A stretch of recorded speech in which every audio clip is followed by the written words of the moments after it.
안녕하십니까. 광주 전남권 뉴스입니다. 최근 광주 일부 지역에 수돗물이 나오지 않아서 생활 불편부터 영업 중단까지 곳곳에서 피해가 이어졌습니다. 광주시가 시민들에게 보상을 하기로 했는데 어디까지 어떻게 보상할지 궁금하실 겁니다. 박지성 기자가 취재했습니다.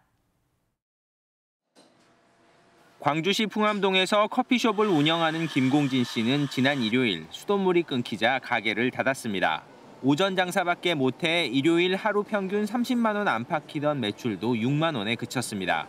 점심 장사 이후에 이제 바쁜 시간인데 좀 이제 장사를 못 해가지고 이제 피해가 크죠. 좀 그런 부분에 대해서 좀 이렇게 보상을 받았으면 합니다. 이렇게 단수로 피해를 본 시민들은 보상을 받게 됩니다. 영업 손실은 물론이고 식수를 산 돈이나 흐린 물로 인한 아파트 저수조 청소, 개별 필터 교체 비용도 대상이 될 수 있습니다. 정식 접수가 시작되면 상수도 사업본부에 피해 사실과 함께 보상을 신청하면 됩니다. 접수된 내용은 환경단체와 변호사, 손해사정인 등이 포함된 보상심의위원회가 논의해 대상과 금액을 확정합니다. 어느 대상이 되고 어느 지역에 피해를 받기 때문에 그 대상자가 그 시간대를 협심적으로 할 거거든요. 하게 되면 그 서류가 모아지게 되면 이제 위원회를 개최해서. 다만 모든 피해는 영수증이나 매출 자료 같은 입증 자료가 있어야 보상이 됩니다. 피해 당사자분들이 증빙하셔야 되기 때문에 이제 그 과정에서의 작은 갈등이나 또 아니면은 또 다른 또 불만과 또 고충이 있지 않을까라는 염려는 되긴 사실입니다. 2019년 수돗물 이물질 사태로 광주시는 382건의 보상 신청 가운데 325건을 인정해 7,200만 원을 지급했습니다. 또 1,700세대의 수도요금 1억 6천만 원을 감면했습니다. KBS 뉴스 박지성입니다. 광주 도시철도 2호선 공사 과정에서 상수도관이 부서져 긴급 복구가 이루어졌습니다. 광주시는 어제 오전 8시 45분쯤 광주시 남구 백운광장 인근 도시철도 2호선 공사 현장에서 땅 파기 작업 중 상수도관이 파손돼 누수가 발생했고 오후 1시 30분에 복구를 마쳤다고 밝혔습니다. 5.18 단체와 특전사 예비역 단체가 5.18 민주묘지를 합동 참배하고 화해 행사를 여는 것과 관련해 반발이 잇따르고 있습니다. 행사에 참여하기로 했던 5.18 유족회는 불참을 결정했습니다. 유승용 기자의 보도입니다. 5.18 공법단체와 특전사 동지회는 이번 일요일 5.18 묘지 합동 참배를 예고했습니다. 보훈처장과 대통령 초대를 논의하고 500명이 참석하는 대규모 행사로 기획했습니다. 하지만 지역 시민사회의 비판 성명이 잇따랐습니다. 진정한 반성과 참회, 또 진상규명이 우선되어야 된다. 43년이 지난 지금까지도 진상규명은 여전히 이루어지지 않고. 반대 목소리는 공법단체 내부에서도 나왔습니다.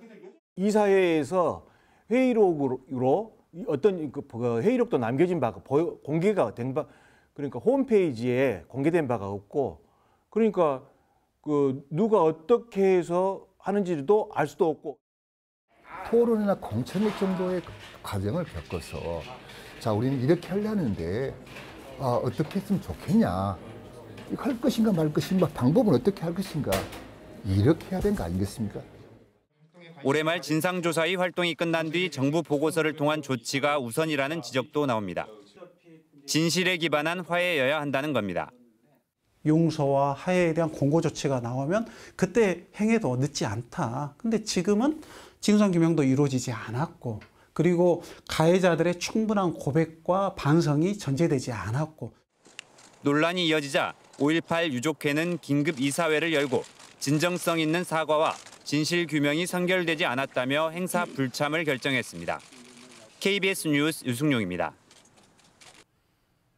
광주과학기술원이 학생과 교직원들에게 전문 의료 서비스를 제공하겠다며 수억 원을 들여 만든 의료시설이 만들어 놓고도 문을 열지 못하고 있습니다. 절차를 무시했던 건데 꼭 필요한 시설도 아니란 내부 비판도 나옵니다. 하선아 기자가 취재했습니다.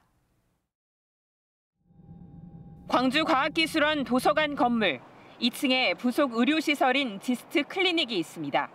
과기원이 학내 구성원들에게 전문 의료 서비스를 제공하겠다며 만든 겁니다. 하지만 시설 공사가 지난해 6월 끝났는데도 문을 열지 못하고 있습니다.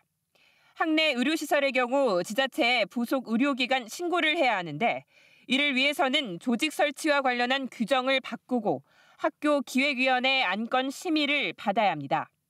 그런데 곽 의원 측은 이 절차들을 거치지 않고 지난해 4월 내부 공간 배정에 관한 안건만 통과시켰습니다.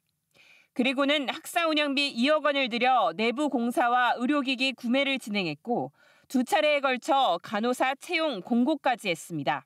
대형병원도 좀 많이 있는데 지금 교육이나 연구 기자재도 좀 예산이 좀 부족한 걸로 알고 있는데 굳이 지금 구성원 대부분들이 좀 필요하지 않다고 생각하는 거에 대해서 좀 이렇게 좀 무리하게 좀 추진을 할 필요가 있는지. 곽 의원은 절차에는 문제가 없다면서도 다만 충분한 의견 수렴이 더 필요하다는 내부 지적이 있어 추진을 잠정 중단했다고 설명했습니다. 이제 내부에서 이거를 이렇게 오픈하는 게 지금 뭐 이 상황에서 맞냐, 뭐 그건 너무 과한 거 아니냐, 뭐 그런 얘기가 있을 수도 있고요. 뭐 세부 운영 방안에 대한 이제 여러 의견들이 나왔던 걸로 알고 있습니다. 광주 곽 의원이 수억 원을 들여 의료시설을 짓고도 필요성과 절차에 대한 문제 제기로 문도 열지 못하고 있습니다. KBS 뉴스 하선아입니다. 옛 호남대 쌍촌 캠퍼스 부지에 아파트를 짓고 있는 건설사가 경찰에 고발됐습니다. 광주시는 사업계획 승인 변경 절차를 거치지 않고 계획과는 다른 방법으로 기초공사를 한 혐의로 해당 아파트 시행사와 시공사, 감리자를 경찰에 고발했다고 밝혔습니다. 광주시는 승인받지 않은 공법으로 바닥공사를 먼저 한 뒤 변경 신청을 한 것으로 확인됐다며 변경된 공법도 안전에는 문제가 없는 것으로 보인다고 설명했습니다. 광주시가 18년째 찬반 갈등을 빚고 있는 북동 재개발 정비 사업을 사전 공공기획 방식으로 추진합니다. 북동 사전 공공기획은 민간 주도 사업인 북동 재개발 정비 사업에 공공이 계획과 절차를 지원하는 방식으로 각계 전문가와 공직자로 이뤄진 전담팀이 주민과의 대화, 타당성 검증, 토론회 등을 통해 지침을 마련할 계획입니다. 북동 재개발 정비 사업 구역은 수창초등학교 주변 중심 일반 상업지역으로 광주시의 대표적인 노후 원도심입니다. 광주경찰청 강력범죄수사대가 20대 청년 노동자가 일하다 숨진 광주의 한 제조업체 공장장을 사고 발생 석 달 만에 입건했습니다. 지난해 11월 광주 광산구 평동산업단지 한 공장에서 근무 중이던 20대 노동자가 무게 1.8톤 철제 코일에 깔려 숨졌습니다. 경찰은 공장장이 안전조치 책임을 소홀히 한 것으로 보고 입건했다고 밝혔습니다. 연료용 가스비 체납으로 운행이 중단됐던 목포 시내버스가 어제 오전 5시부터 운행을 재개했습니다. 시내버스 회사 측은 최근 체납한 가스비에 상응하는 담보물을 도시가스 회사에 제공한 뒤 가스 공급이 정상화돼 버스 운행을 재개했다고 밝혔습니다. 박홍률 목포시장은 입장문을 통해 버스 운행 재개가 늦었지만 환영한다며 앞으로 버스 운행이 중단되지 않도록 회사 측이 경영 안정 자금을 확보하고 경영 개선안을 수립해 목포시에 제출해달라고 요구했습니다. 전라남도와 영산강 환경청, 광양만권 기업들은 업무 협약을 맺고 가뭄 극복을 위해 공동 대응하기로 했습니다. 업무 협약에 따라 포스코 등 기업들은 공업용수 10% 절감에 나서고 전라남도 등 공공기관은 폐수 재이용 사업 확대를 위한 행정적, 재정적 지원 방안을 마련하기로 했습니다. 또 해수 담수화 시설 확대 지원과 대체 수자원 개발에 대해 정부에 지속적으로 건의하기로 했습니다. 일 경험과 교육 기회 등을 제공받을 광주 청년을 모집하는 일 경험 드림 플러스 사업 드림 만남의 날 행사가 내일까지 광주시청 1층 시민홀에서 진행됩니다. 일 경험 드림 플러스는 청년에게 직무 적성에 맞는 일 경험과 급여, 교육, 연계 활동 등을 지원하는 사업으로 이번 행사에서는 상반기 일 경험을 쌓을 13기 드림 청년 470여 명을 모집합니다. 광주시가 돌봄 공백을 메우기 위한 광주다움 통합 돌봄 사업을 오는 4월부터 시행합니다.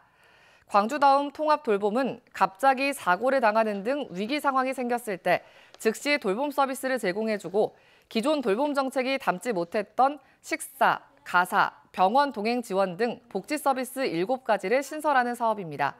광주시는 소득에 따라 이용료는 달라지지만 특별한 자격 없이 누구나 신청할 수 있는 것이 특징이라며 신청자를 대상으로 맞춤형 돌봄 계획을 세워 필요한 복지 서비스를 찾아줄 예정이라고 설명했습니다.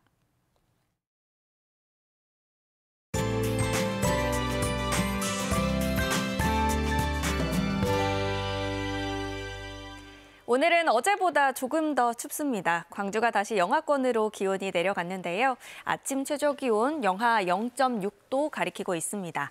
한낮 기온도 6도로 어제보다 2, 3도가량 더 낮아 쌀쌀하겠습니다. 어제보다는 조금 더 따뜻한 옷차림 하셔야겠습니다. 오늘 대체로 흐리겠고요. 오후부터 밤 사이에는 비나 눈이 내리겠습니다. 양이 굉장히 적긴 하겠지만 밤 사이 기온이 떨어지면서 도로 곳곳에 빙판길이 생길 수 있으니까요. 운전하실 때 각별히 주의하셔야겠습니다. 다음 자세한 지역별 날씨입니다. 아침 기온 영광 영하 1도, 담양 영하 2도 안팎으로 어제와 비슷하거나 최대 5도가량 낮은 기온 보이고 있고요. 한낮 기온 한평 6도에 머물겠습니다. 여수의 낮 최고 기온 6도, 순천 7도로 낮에도 꽤 쌀쌀하겠습니다. 목포의 한낮 기온 5도, 강진과 해남, 완도 6도로 어제보다 1에서 5도가량 낮겠고요. 신안을 비롯한 도서 지역은 5도가 예상됩니다. 대부분 해상은 오늘 오전 8시를 기해 풍랑주의보가 해제가 되겠습니다. 다만 남해서부 동쪽 먼바다는 8시에 풍랑주의보가 추가로 내려지겠는데요. 바람이 강하게 불고 물결이 최고 3.5m로 높게 일겠습니다. 금요일 낮부터는 다시 평년 기온을 웃돌겠고요. 토요일 오후부터 일요일 오전 사이에 비 소식 나와 있습니다. 날씨였습니다. 2월 15일 뉴스광장 마칩니다. 시청해주신 여러분 고맙습니다.